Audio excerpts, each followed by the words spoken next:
जय श्री कृष्णा, जय श्री राधे बंधुओं। आज मैं पंचक के बारे में संपूर्ण जानकारी लेकर आपके समक्ष हाजिर हूं। कृपया पंचक कितने प्रकार के होते हैं और पंचक में कौन सा कार्य निषेध है, मैं आपको बताना चाहूंगा। लोग कहते बोले महाराज हमारे भूमि पूजन है, पंचक में कैसे होगा? तो मैं आपको बताना चाहूंगा, पंचक में मात्र 5 काम निषेध है, बाकी सब करने चाहिए। और पंचक कितने प्रकार के होते हैं वो भी मैं आपको बता रहा हूं, विस्तृत जानकारी लेके हाजिर हूं।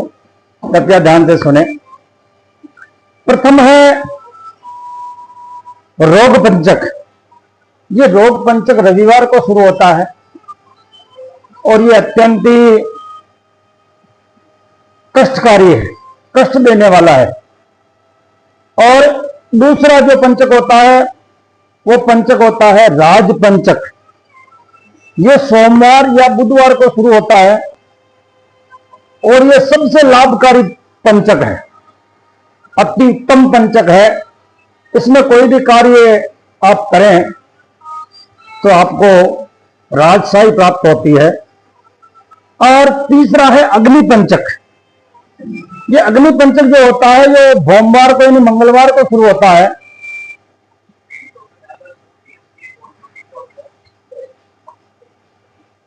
ये भी बड़ा कष्टकारी है, बड़ा तकलीफ देने वाला है।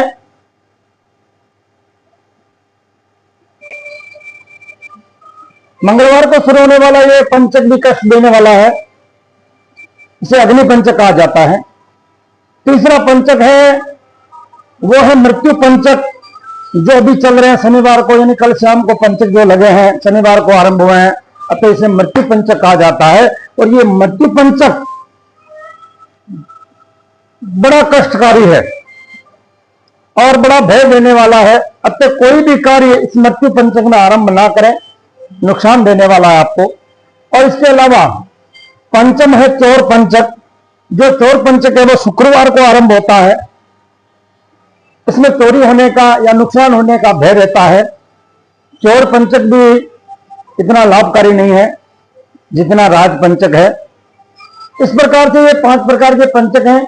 और इन 5 पंचक में कौन कौन सा कार्य आरंभ, 5 काम कौन से नहीं करने चाहिए, मैं आपको बताना चाहूंगा। सर्वप्रथम अगर पंचक है तो पंचक के अंदर आप खेत से ईंधन यानी खाना भोजन बनाने के लिए लकड़ी कतई घर पे नहीं लानी चाहिए। पंचक में अगर पंचक में ईंधन आप लाते हैं तो वो अशुभ माना जाता है, अतः ईंधन घर पे नहीं लाना चाहिए। दूसरा, अगर आपको चारपाई यानी माचा बनाना, माचा या चारपाई, तो पंचक में कतई नहीं बनानी चाहिए। कहते हैं कि पंचक में चारपाई बनाने से उस पे सोने वाले जीव की मृत्यु हो जाती है, अतः पंचक में चारपाई माचा नहीं बनाना चाहिए। तीसरा, अगर मकान की छत डालनी हो आपको तो वो पंचक में कतई नहीं डालनी चाहिए। यानी पट्टी चढ़ाना है, छान बांधना है, आरसीसी अगर आपको डालनी है तो पंचक में नहीं डालनी चाहिए। और चौथा, अगर आपको दक्षिण की यात्रा करनी है, दक्षिण की यात्रा बोले तो ससुराल जाने के लिए मनाही नहीं है साहब।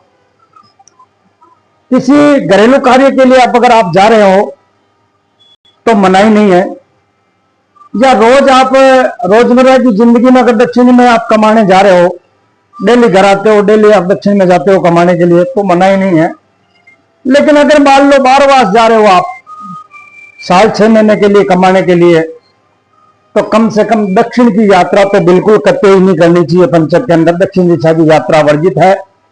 बाकी वैसे कोई सी भी यात्रा पंचक में कमाने के लिए, खाने के लिए जाना हो तो नहीं करनी चाहिए, लेकिन दक्षिण की तो बिल्कुल निषेध है।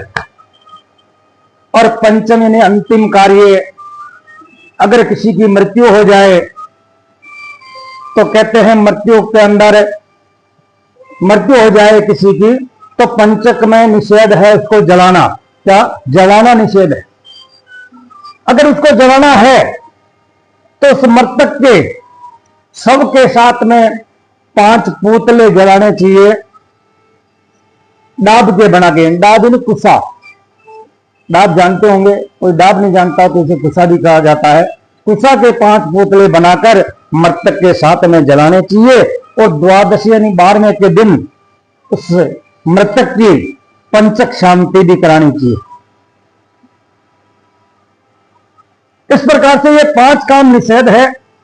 बाकी सारे कार्य आप करते रहें, आप स्वस्थ रहें, मस्त रहें, तंदुरुस्त रहें। हमारी शुभकामनाएं आपके साथ हैं।